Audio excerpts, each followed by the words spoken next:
Political tensions between Canada and the United States have escalated following provocative statements from former US President Donald Trump. Trump, using his platform on Truth Social, has suggested annexing Canada as the 51st state, even sharing images of a unified North America under the American flag. Initially, Trudeau's team dismissed these pronouncements as jokes. However, at a recent economic summit, a hot mic caught Trudeau admitting that Trump's annexation talk is a real threat to Canadian sovereignty. Trudeau speculated that Canada's vast reserves of critical minerals might be motivating Trump's statements. This revelation has ignited controversy, with many Canadians feeling betrayed by Trudeau's initial dismissiveness. The situation underscores the seriousness of the threat and the need for strong leadership. Conservative leader Pierre Poilievre has sharply criticized Trudeau's handling of the situation, accusing him of failing to grasp the gravity of Trump's comments. Poilievre argues that Trudeau's delayed recognitions of the threat demonstrates a lack of leadership. In response, Poilievre has unveiled his Canada First plan, a strategy aimed at bolstering Canadian sovereignty and reducing reliance on foreign nations.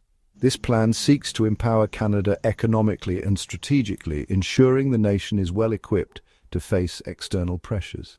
Key components include swift approval of stalled resource projects, significant tax cuts, and investments in key industries like energy and domestic manufacturing. These measures aim to attract investment, boost domestic production, and make Canada more competitive globally.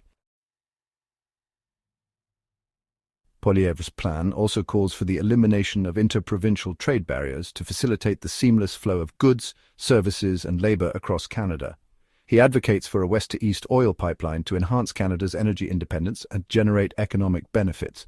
Poilievre emphasizes the need to reinforce Canada's borders and strengthen the military. He proposes increased investments in the Canadian Armed Forces to safeguard Canada's interests domestically and internationally.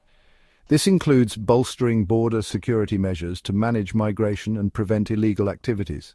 Poilievre's Canada First plan aims to position Canada as a strong and independent nation, capable of charting its own course on the global stage.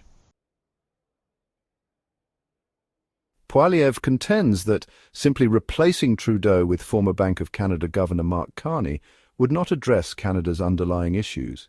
He criticizes Carney's economic track record, particularly his advocacy for increased government spending and higher carbon taxes.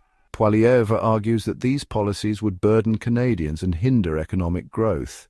He believes Canada needs a fundamental change in government to effectively confront future challenges.